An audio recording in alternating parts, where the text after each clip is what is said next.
And our brains are 80% water. Now that accounts for a lot of things, because many of us think that our brain is just 100% knowledge, and it's not like that. It's a lot of water, a lot of liquid there. Liquid is life. We just have to know how to direct it. The brain is not telling us what to do. We are telling the brain what to do, and it will support any idea we come up with. And the best example that I can always think of is that if you see a person who has decided that they are gay. Now, some of the people that decide that they're gay, they go and take hormones so that they can grow hair on their face like a dude, or they get shots so they can grow breasts and everything. And then some people just take on a new idea. And then their whole body, their whole swagger starts to conform to that idea. And we see it right in front of our faces. We say, Dad, last time I seen her, she was a chick, now she's a stone dude. She didn't have no surgery. She didn't take no hormone shots. It's just whatever idea you get, it'll start to manifest itself. That's how powerful your brain is. It'll get with whatever your idea is. We seen dudes and say, boy, he sure look like a thug. That's his idea. And we can recognize it on them. We see people that look dangerous. We see that on them, and we can recognize that. You know, so we're very unique. And just like the snowflakes and our fingerprints, everybody's tongue print is different. Every human being on the earth, you got different fingerprints from everybody else. You got a different tongue print. Just like every snowflake, every grain of sand. This is how God made that, so that we could be unique, each individual, with many of the same needs. But we all really do have a uniqueness about ourselves that we can be proud of. Now, not getting along, I want to let you know, is a luxury. You don't get along, it's a luxury. And there are several things required for you to have the luxury of not getting along and with fussing and fighting with your mate. It requires you to have a stable source of income for food and shelter, because you ain't worried about what you're going to eat, where you're going to sleep. You got that, so I got time to fuss. It requires for you to be in pretty good health, because you got to have strength to bring up all that negativity. You got to have strength to do that. You got to be able to take a stand. So, you know, you have to be able to do that. And it requires us to think that we have options. You know, men and women, they like a bus. Miss one, catch another one.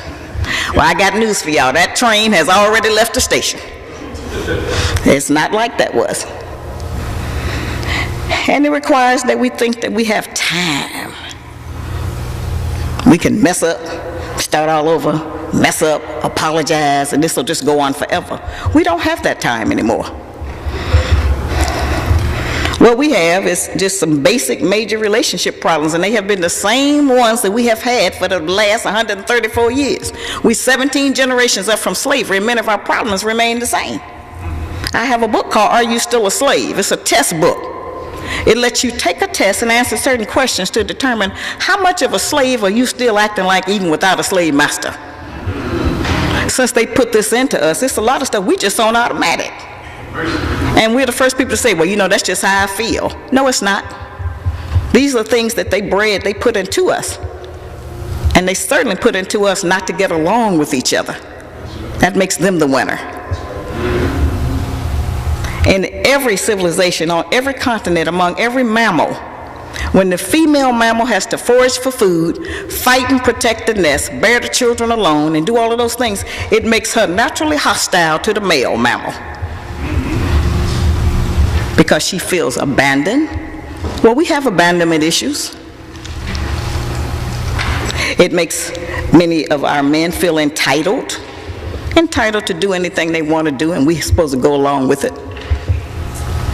They put a lot of confusion into us that have made us bring that confusion even down into the world, into our children. And we have set them up for failure in their relationships, because they're not doing what we tell them, they're doing what they see. And if they don't see us getting along, if they don't see our men respecting our women, they don't see our women respecting our men, then this is what they go into practice. We have a problem with fidelity and jealousy. That's really, you know, we have a problem about lying. We especially charge our men with lying. That's a serious thing, this lying issue. We want y'all, when we ask you a question, we want y'all to testify. We want the truth and nothing but the truth. So help you, I'm going to nag you forever about it. So this is something that we do to try to get to it. You know, we say, well, if you had just told me you didn't want to be with me no more, then I could have handled it. That's a lie. Don't no man in here need to believe that. Okay? That is never going to be the truth. I mean, what is our man supposed to do? Say, listen, baby, I done met somebody I like better than you. We had better sex than me and you. She got a good job. She got a car. She ain't got but one child. And so I don't want to be with you no more. How is that going to go over? Well, we're going to say, well, yeah, listen, thank you, brother. I'm glad you told me. You know? That's not how that's going to go. So when we put our man in a position where he can't bring the truth, and then when you all tell us a lie, then we get very angry. Because we want you to testify. Now, testify was a word that used to be used in the Roman courts. And if a man wanted to tell the truth about something, then he would swear on his testicles. Now we know the last thing y'all gonna do is to swear on those. Okay? So perhaps sometime our expectation about some of these things might be a little bit outrageous because we have so many insecurities. You know, if you go outside the door, where you going, when you be back, who you gonna be with? How long you gonna be gone? Who you gonna be standing with? How much money you gonna spend? Who did you see? Well, what happened while you was there? What did he say? You know, we better than the FBI. Okay? And that's an unreal expectation.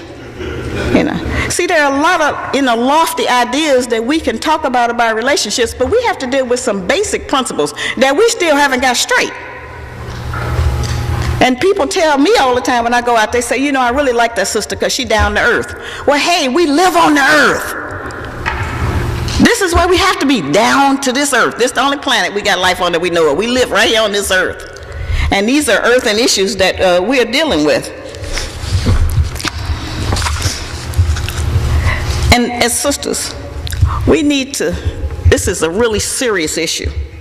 We need to stop going so crazy and berserk if we find out that perhaps our man has made a mistake or did it intentionally, was with another woman. I mean, it's not like you alone.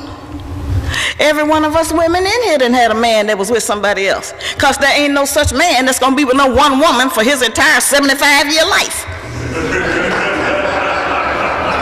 Now that's the reality that we're dealing with. That ain't the one we want to deal with, but that's the reality of it. It's no such a man. If it was such a man, me and my sister Keely would have him. So we have searched for that mystery God. He do not exist. And that doesn't mean that it's taking anything from you or me. It's not even about that. It's about the nature of us as two different people. Now that's a personal decision, of course, that men make, but I'm just want to let the sisters know that's nothing we have to be ashamed of. Our grandmothers, our great-grandmothers, our mothers, us, everybody. We ain't never had no woman that had a man that wasn't never with nobody else. It doesn't exist. It is called, the messenger said, the imagination of truth. And it will get you in trouble with such great disappointment. You don't have to be ashamed. You're not telling nobody that ain't never heard of it. You know, so ain't no point going out burning his clothes, tearing up his car, messing up everything that you didn't have to pay for, and then when you get over being mad, you're going to be back with him. So we need to not do that. It's just a waste of time. It's a waste of energy. And it gives us setbacks. Like I say, it's a luxury. You don't know when the last time is going to be. And you lose someone that really, really is dear to you and someone that you love. Now, the second problem we have is about some of our men don't have no job. Now, that's a real issue because we need money, we want money, you know. Now, you know, last year we spent about $13 billion on our fingernails. So we could probably do with a little less money. We spent another $23 billion on our hair. $10 billion of that was on our fake hair. Okay? So we, have spent money, but we have a problem sometimes if a man can't afford to do those things for us. And, there's a lot of people living in the world that make $200 a year. There's some people don't make the $75 a month. They still there. They not eating like we eating and everything. They not overweight either. They don't have diabetes and everything we got. But nevertheless, there are people who live with much less than we do. And certainly we all want to have a man who has a visible means of legal support. Okay? We all want to have that. But we can't completely judge our men by the same standard that the white woman judged her man, because her man ain't never been repressed. Okay? Many of our men are out of work because they just too depressed, or they can't work, or don't want to work. And then you got a lot of our men who are out of work because the white people in charge of the jobs won't give them an opportunity or a job. This is not magic. And then they'll give more to us, and then we start tripping and start thinking, I don't know why you can't get no job, I got one. It's not like that. With many of us, we take the position with our man where any job is better than no job. But that's not the position of a man. Men take the position where no job is better than any job. They have a different standard, they have a different ego. And no matter what we think we can feel and experience, we do not know what it's like to be a black man in America. The little tiny glimpse that I got almost make me want to cry all day, because it's so unfair to our man. And the best success that this country can have is to use us as a tool against the black man. They're already against him. See, they protected their woman for all those years. If you mess with a white woman at one time, they would kill you. They protected her. But see, ain't nobody never protected us. And so being free fall out here, they have felt that it was okay for them to be able to come in and give us the things that they keep our men from giving us, so that they can be our man. And we even call him the man. I'm going to call the man. Yeah, the man called him. Well, we talking about the white man. But you are man. And we need to return that title to him. We need to try to be more respectful. Even if he don't respect himself, we need to try to respect him. That's a hard instruction. Because we know things. But that we really have to practice that. We really have to try to practice just how to be respectful, since we know that he's not the only damaged goods, we damage goods too. It doesn't mean it necessarily has to hold us back, but we do live in a society where we have more opportunities and more benefits. All we have to do is get pregnant, and the white man will give us a house, a place to live in, health insurance, pharmacy coverage, daycare, food stamps, rent coverage, and everything else. A black man can't get nothing unless he done lost his job. He can get some unemployment for a while. But since most of y'all ain't even had no job, you eliminated from that access. So it's not fair. It really is not right how it's set up. And I want you to understand that. And so those things keep us from wanting to be with a man, because we say he ain't got nothing. Well, we wouldn't have nothing either if they wasn't trying to use us against him. It don't make us greater and better because we have been able to make a little bit of progress, because we've had more support out here. Because they want to own our children. They want to make us totally dependent upon them. This hasn't changed. We haven't got that modern where that don't exist no more.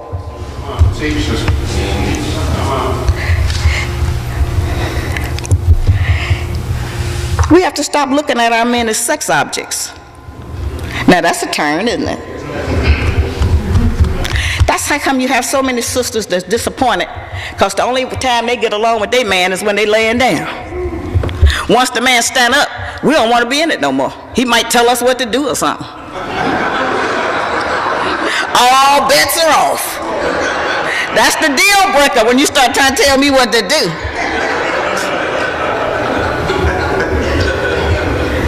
We have to look at it. We have to stop using our men like that. You know, when a rat get ready to mate, the female rat go and sniff around the male rat. she makes sure, first of all, that he don't have any imperfections so that she can get pregnant.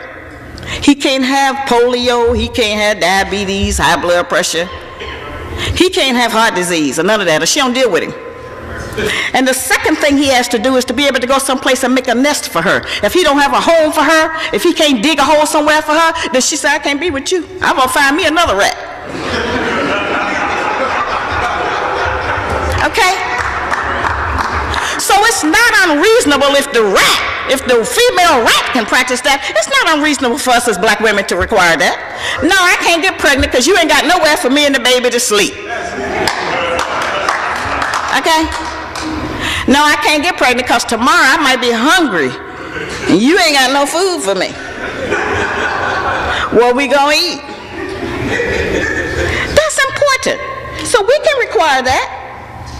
So we need to, when we see a brother and he's down, leave him there. Because if you pick him up and drag him up, he gonna leave you the first chance he get, because he want to be around somebody who think he was always up. That's how that works. You can't make no man. You can't get with no man who ain't got nothing and buy him some shoes, buy him a coat and a hat, and then when you get mad, want to take it back. You can't buy no man. If you want to make a man, you have to do it with your own son, your nephew, your cousin, a boy in the community. You can take a little child and try to grow him up, but you can't take no grown man and turn him into a man. That's a waste of time. And any investment you make, you will fail. That's just the truth of that. And it's going to be hard because they be needing so much. Show up, ain't got no underwear, ain't got no socks, just whatever it is, okay? Leave him alone. He'll get some. I guarantee you, he'll get some if he want to be with you. We set the standard. And if there ain't no standard, then he don't live up to nothing. Because they want to be with us, whatever it costs, whatever it takes, they want to be with us. But if we make that so simple and so easy that no matter what, we'll just accept that and go along and, you know, just to go to bed with him. You know, in your entire life, you only spend about 2.5 hours having a climax. That's all total. Whatever you done told yourself, it's a lie. It's 2.5 hours. Okay? So that little bit of time is not as important as all the other aspects of the relationship. That's what I'm trying to tell you. Don't nobody break up over sex. People break up over issues like, you didn't close the bathroom door, you didn't put the seat down, I'm tired of sweeping the floor, how come you don't help me fold the clothes? Anything. We break up over that. You come in too late. Well, where's the rest of your money? How come you gave your mama some money? I mean, we break up over all of those kind of things. We don't break up over sex. So it's a value, but it's not the value that we have placed on it. It's not the only thing to do. You have to have something to talk about, some kind of aspirations, some kind of goal. And you might even need to have good credit. That's the new criteria now. I don't want to see your HIV card, I want to see your credit report. Now, if we just base it on that, we know ain't none of us going to be together. We may as well not even try to have a relationship if it's going to be based on credit. Because we just found out about that. We've been here 135 years. It's only been 2 years that we've been learning anything about a credit report. Nobody never taught us about no credit. It's really sad, but this is where we are. We got to look at where we are and stop tripping, pretending we someplace else because that's where white people are or because that's where they set the standard. We got to start where we are to make the change and to make an improvement. It has to be what we are doing. And raising our children, that's an issue. Over 60% of the black babies in Philadelphia are aborted. That's probably very similar here in D.C. because this is a nationwide phenomenon. White people trying to have babies, we're trying to kill ours. Now there's simple remedies for some of that. If you don't want to have no baby, don't get pregnant. Don't have unprotected sex. Now many of our young girls now are using abortion as birth control. They have 5 and 6, 7 a year. We have so many unwed mothers. And we have something that's never talked about. We have so many unwed fathers. Because it still does take the two people. We do not have an immaculate conception among black people. It's the men and the women that make the baby. We have to deal with how we're rearing our children. We have to stop trying to give them everything we think we didn't have as a child. You want to make peace with somebody, make it with yourself. Don't use the child like that and confuse them so that they grow up thinking that they are what they own. And you're not what you own. You're who you are. It has nothing to do with what some white people and some Asians made, because everything we got come from them. So we can't let that be the standard of who, we think that we are. It was a merry-go-round we used to have our children on, but now this thing is moving so fast, it's like a roller coaster. We can't keep up. We can't teach them that the brand name clothes is more important than their math test. We can't neglect the children in the name of I'm working to take care of you. Those things have to go hand in hand. And it's almost better if you let your child sit with his daddy on the curb who ain't got no job, then we as women keep sitting in the house talking about we can raise a boy alone. We can feed them alone and clothe them alone, but we can't raise them alone. We don't know how to make no man, or all of us would have a man. So we know we got some kind of problem up in there in that area of trying to deal with, how we gonna get along or be with a man. And then we see a lot of grown men, and we'll go out with them, we say, you know what, I ain't going out here no more. He is so silly. Well, he didn't get grown and get silly. He was silly when he was a little boy, and didn't nobody interfere and interrupt and help him. So we have to take a position that, okay, if we're going to be a mother, then we could deal with our girls. And everybody in America see the condition, mostly of black girls. And we're big girls. And they're not in good condition, most of them. We got waylaid with a lot of material things. We've gotten waylaid with sex. They've whipped us into a frenzy with this whole sexual thing. That's the total goal. And we got it all mixed up. And as a result of that, we're not making the relationship legacy that we want to make for the future. We're not showing the image that we want our children and grandchildren to see so they can go out and act like that. What we're doing is not good. And we also, on this argument thing, we have to let our men win some of the arguments. I know that sounds painful. But it's okay to let him win sometime. All you got to do is grit your teeth and say, that's right, baby, you're right. Okay. We ain't got to win every argument. You can be right, and you'll be right by yourself. Don't be right all the time. There's no winner in that. We don't give them an opportunity. Men, a father is not another mother. He's not going to discipline the child, talk to the child, or deal with him like we do. And every time our man try to say something different or teach or tell the child something different, we got to protect him. Oh no, don't you deal with him like that. And then when he go up and have an identity crisis, or by the time he's about 12 or 13 and out of hand, then we want to call the father and say, you better come and get him. See, this thing is repetitive. This is not just going on today. This is what's been going on for the past 50 years. Since the oncoming of new black millionaires, of the material items and the technology advancing where you have all these material things. All of that has created that for us, so that we're not even real with the people that we be with. We manufacture some kind of personality, so when we meet somebody, we can think we're somebody else. And then after about 60 days, when the sexual attraction wear off, and you start meeting that real person, you decide, I don't like them at all. Who is that? Who are you? Listen, baby, you're going to have to go. Because this is how it works. It's more lies told in the first 2 and 3 weeks of any relationship than at any other time in your life. Now you're talking about some humongous lies, some gigantic misrepresentations about what you got, who you are, what you drive, where you work, what your history is, everything. We just lie because we want to make a good impression. And we want to be accepted and admired. We don't deal with the truth that you can't maintain that. Pretty soon it's going to be, baby, can I get some gas money or something? Something is going to come up that we will know that it's not the truth. This is our life. This is our life. This is what we live in. And the reason I can tell you these things is because they go on in all our house. We think something different going on in everybody's house. No, it's not.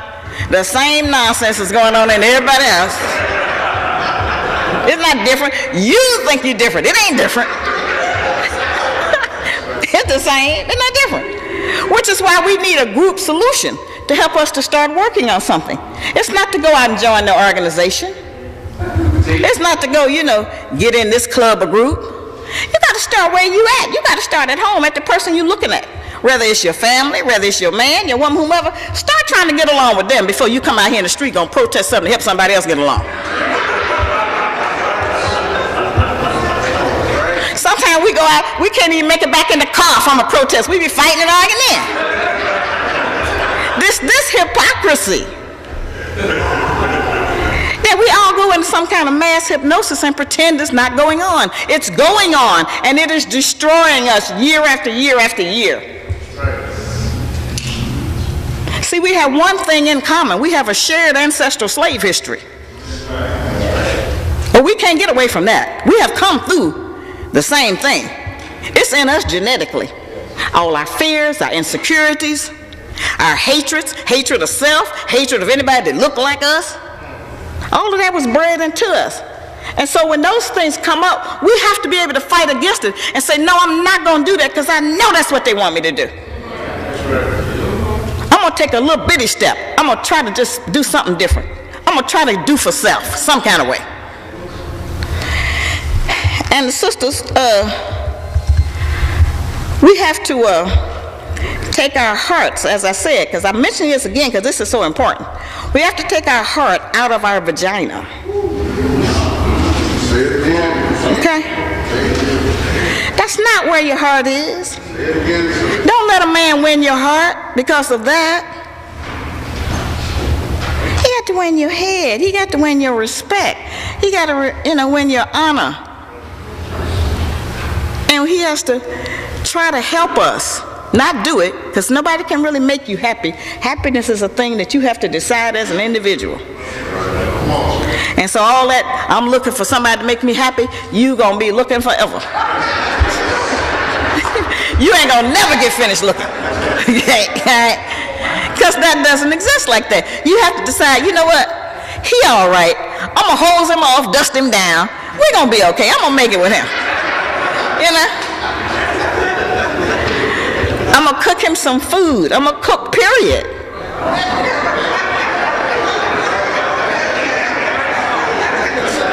Now, a man that wants a woman today, he can say, listen, I want a woman who's her own woman. I want her to be in good shape health-wise. I want her to be a certain size or whatever. But you better not say you want a woman that can cook or you won't never get no woman. This is how crazy we have become. Food is what sustains life. How are we going to decide we don't want to cook the food? Historically, it is the female that go out and get the food, and bring it home and cook it and serve it. Now that's the history. That's on every continent. It's only in America where the female goes to the Chinese restaurant or McDonald's and bring the food home. That's not quite what our history is. Okay? So we're not teaching our daughters to eat, to cook, and to eat to live. See, we are very powerful because we decide who's going to live and die. We decide how long you're going to live, what shape you're going to be in while you live, how you're going to feel. We decide all of that by what we feed you. And we could kill you in 6 months if we decided. We could do it in 6 months or less. Feed you a whole lot of chitlins, a whole lot of ham, a whole lot of white bread, white rice, white pasta, white sugar. Oh, we can lay you to rest. That's a lot of power. And as sisters, we need to know that that's a lot of power. We can build the nation. That's right. We can help our men to be able to see a long time, to have good virility a long time. We can do that by what we feed you. That's right. That's right.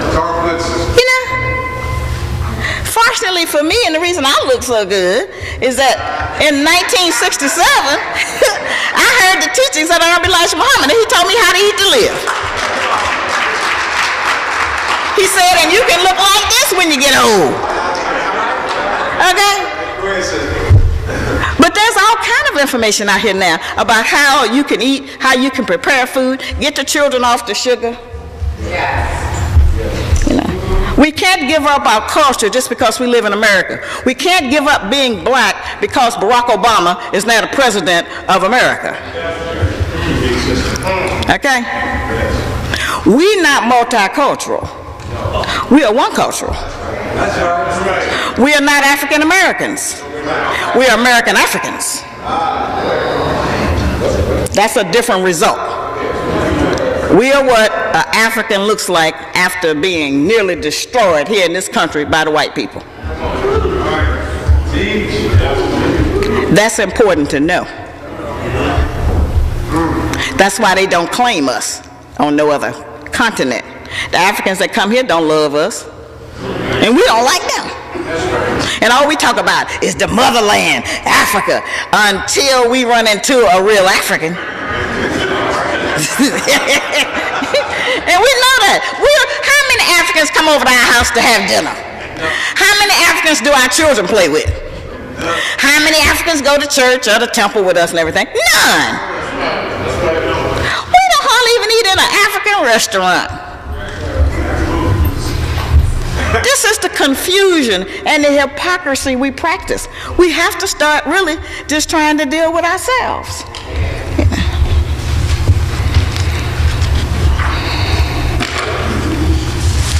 We have come a long way, and I don't want to take that away from us.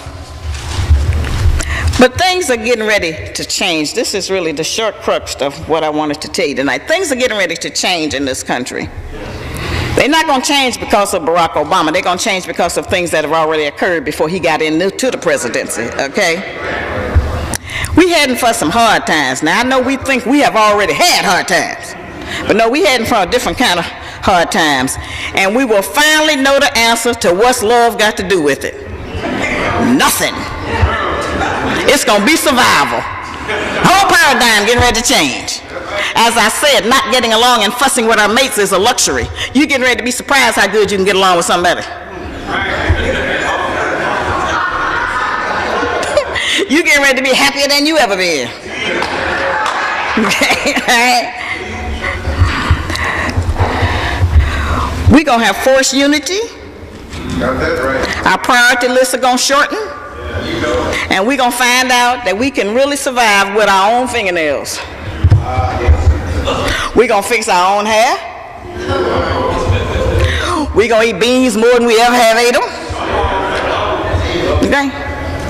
And we're going to be happy. We're going to be praying. We're getting ready to deal.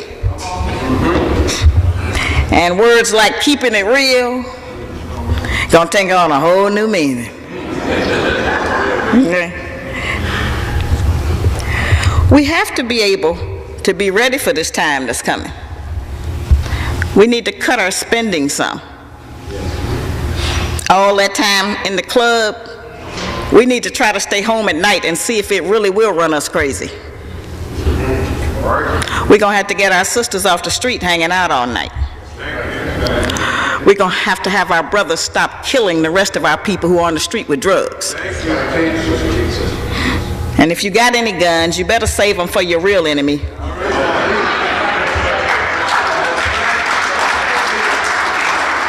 Okay? Because it's not nobody that look like you. Okay? We're going to have to prepare for the day of want, which is coming quickly. Okay? And all the brand name clothes you got, you will be willing to sell them for a loaf of bread. That's going to be the real relationship. As I said, Not getting along, it's a luxury. And the time is up now. Now, you know, many of us are already out of work. We have somewhat adjusted to it, so we're ahead of the curve. But now you got a lot of people out here who getting ready to get out of work and getting ready to lose their houses, their cars, their credit cards, and all those things, and they're going to have a hard time. And they might be ready to take that frustration out on you. So that means you're going to have your house secure. You're going to have you some kangas or something put up.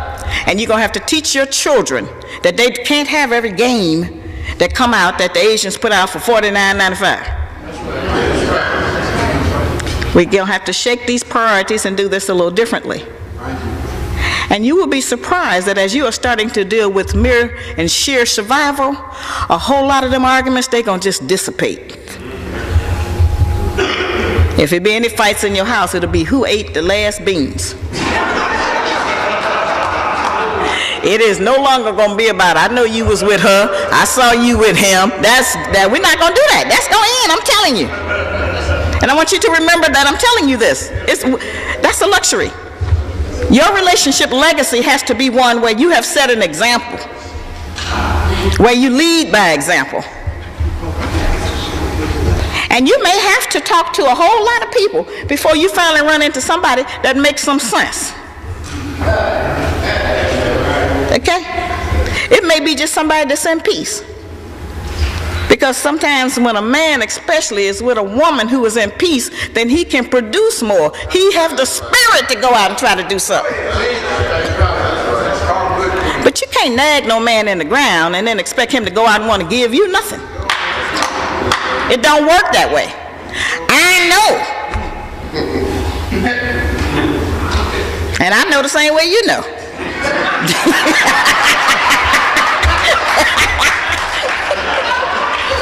It wasn't until I got nice that the blessings opened up for me. You know, a smile, it goes a long way. Our man been out in the world, everybody he met been mad at him, hating him, dogging him, and then when he come home, what man want to come home to another house where somebody else mad? And he can't get away from us. He can go on the street, he got to pass them on the job. But when he come home, you know, just a smile. That's supportive. That's helpful. That's how to have a man. You know, it is not about any of what we think it is. It's not about how we look. It's not about how long our hair is. It's not about no shape. It ain't about none of that. It's about peace. Bear witness to the truth. Is it about peace? All right. That's what it's about. And if you can't learn how to practice peace, it don't matter what kind of hairstyle you got, what kind of clothes you got, what kind of credit cards you got, what kind of job you have. None of that don't matter if you don't know how to have peace for a man. Notice I didn't say with a man. I said for a man. That's so far removed from so many of us that we still mad at our father. And then a brother come along and we be beating him up, and he be wondering, what is her problem? She mad at her daddy. You got to try to wade through all of that to try to get to the woman. It's unfair. It's just completely unfair. It's just not fair to our men, just how we deal with them. It's not fair. I've been saying it. It's just not right. Because they're the most gentle soul. We have the very best man on earth. Everybody want our man. But us, we have the best man. We have the most attractive man. We have the strongest man. We have the most creative man. They don't keep our man out because he bad. They keep him out because he the best. And they know any little thing he get in, including the presidency, if he get in it, he in it to win it. See? So we need to recognize who that is. The black man was the first man on earth. And if God made man in his image, okay, you with a black man, that might be the closest to God you ever get. Okay? This thing is real, and I'm not not doing this for y'all to do what y'all usually do in this room, which is probably come in here and shout and then go home and act the same. That ain't what I'm telling you these things for. We talk about make a little bitty change. You ain't got to make no big change. That's right. Talk good, sister. You know, if it's concrete on the ground, the reason they have to really prepare the earth when they lay concrete is because one blade of grass that you can flick with your finger can crack that entire concrete. One blade of grass will crack concrete that if it fell on you would kill you. That's right, sister. So if you come up with a little blade of grass, then you can crack the concrete that's repelling and hold our man down. The white woman is for her man. The Asian woman is for her man, and you know the Jewish woman is for hers. We need to start a whole new paradigm. Let's speak a good word for our man. Let's don't let nobody just come down on him. I have been in elevators. It'd be a brother in the elevator, and a white man be in the elevator, and the white man will ask a question, and every sister in there turn around and start answering. You know, I don't. My position is I ain't the information booth.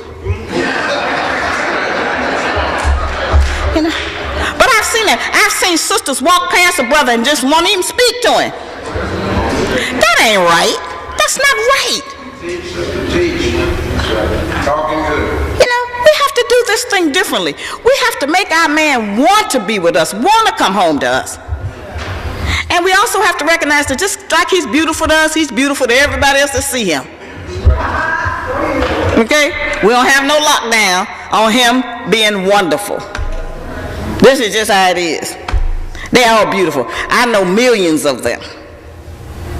And each of you have something wonderful in you that's waiting to come out if you can get past your relationship with your mother and with those other women you've had. See, we got all of that is in there. It's all in there. It's all buried. It's repressed. But it ain't that deep because of one little scratch. You know how we argue with them. We be having a real hot argument. And then next thing we know, we talking about their family, their roots, their feet, everything. You know, we just do it unfairly because we so ready with it, you know. We so pent up. We ready to fight it out. And we can't win. Even when we win, we lose. So we want to try to just be kind to each other and try to do that differently. We need to protect our children. Here's something that sisters we can do. Protect our children from future back pain for our men and from our little girls from having a weak uterus. The book bags they're carrying should not be any more than 25% of their weight. These books that they're giving them in the school, that they're not teaching them out of anyway, sometimes weigh 30 and 40 pounds. That's too much. Check your child's book bag. There's a project for you. Go home and see, and if that book bag is too heavy, get to the school and demand that the teacher carry the book bag around all day. See what they think about it. Because it's really injuring our children. We have to protect our children from premature sexual arousal. Now that's very important. Stop letting them look at all of them filthy sexual innuendo movies and videos and all of that. Little children can't handle those emotions. And unfortunately, our men have not been able to develop the kind of discipline that keeps them from hitting on young girls. So we have to teach the children how to at least dress and function in a certain way to try to protect themselves. This is something that we don't address that we need to do. We need to recognize that the people who are telling us now to date other men of other races and nationalities, they're not really for us, sisters. See, other men in other races and nationalities have always had access to us. That ain't new. Usually by force. Okay? So we not only insult ourselves, we insult our men. We insult God who made our men by trying to be with some other nationality of people and pretend you somebody else. You got to deal with self. Okay, we got a whole shipload right here in this room. We got the same shared experience. Okay. I think there's something else that Barack Obama has been able to teach us, and you know we are glad, as a Muslim follower of the teachings of Honorable Elijah Muhammad, I am so glad that we have a black man in the White House who do not have a slave name. Now that is progress, and that is a good example. Now let me show you how you feel about it. Everybody in here who got a slave name, raise your hand. That's too many. That's way too many. You need to work on that. See, the white man don't care what you call yourself, long as you don't change your Social Security number. You can be Spider-Man, just keep that same number. Okay? You know. So don't be afraid to take one of your own African names. There you go. Give him back his name. Yes. You don't have to tell no Jewish mother, don't name your child Adolf Hitler. That's right. She know not to do that, that's an insult to her culture. Okay? That's right. So everybody with a slave name need to start recognizing that. You need to give them back their name. I don't care if you got it from your mom and your daddy, it wasn't theirs. That's right. Nobody didn't get off the ship named John and William, Martha, Tamika. Ain't nobody on the ship named that. Not one person. Pick you a name. Get one of your names back. That's the first step in reclaiming your own. And since we have an example now, this beautiful brother and his family up there, his name is Barack Obama. He's not Willie Jones. We wouldn't even want him to be President Jones. See? So that's a sign. We can do that. Get your own name. Don't make up no name. We already have names.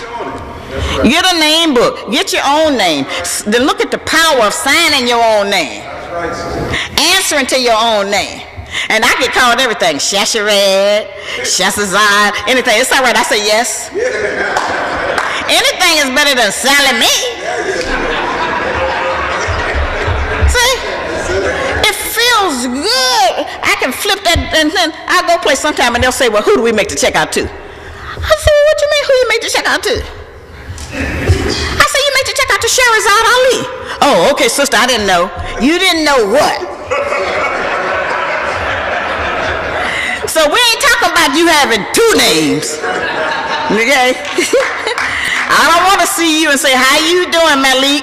And then somebody come by and say, hey, Rudy, man. Okay? Get your own name. Own your own name. Tell your children about how you got robbed of your name. Stop protecting your children from the truth. Tell them about slavery. Tell them who their open enemy is.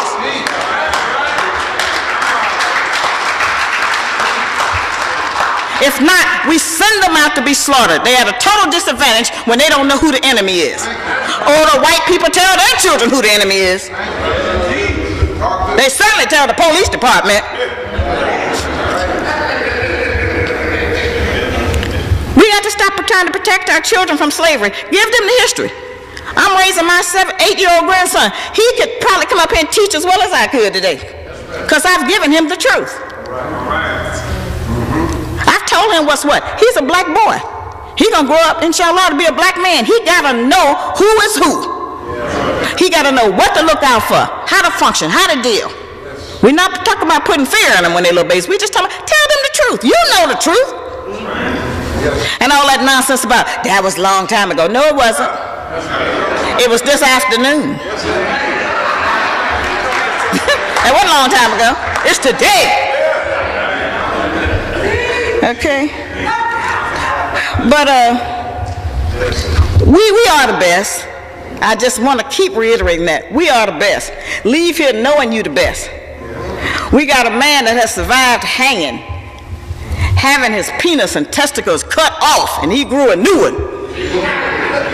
We got women in here who had to squat down and have babies in the cotton field and get up and keep picking cotton, who had to bite the placenta with her teeth.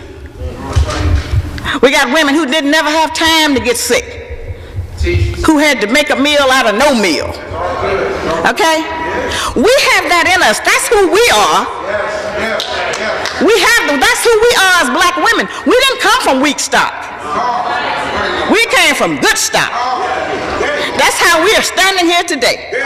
435 years later, that's how I'm standing here today, still holding on to the truth. The truth ain't old-fashioned. You ain't never going to be able to talk me out of being black.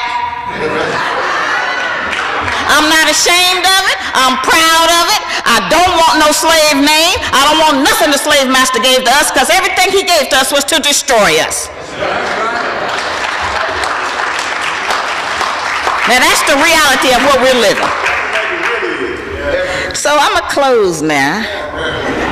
And I want to thank Brother Rafu for inviting me down. I have really enjoyed this. I love to bring the message of truth to our people, because if even 5% of y'all tonight go home and do this thing differently, well, then we have 5 more families that will create a better example for the community. We have 5 more people who will be happy. See, happiness ain't promised nowhere. That's something you have to decide that you want to pursue or be. It ain't nothing to say you're going to grow up and you're going to be happy. You have to decide, I want to be happy. I want to do the right thing. I want to be an upright man. I ain't trying to impress no other Negroes that don't know nothing, still loving white people. I'm not trying to them. I ain't trying to impress no white people that want me to stay a slave so they can rule and live in luxury. That's not who we want to be. We are greater than that. We are the best.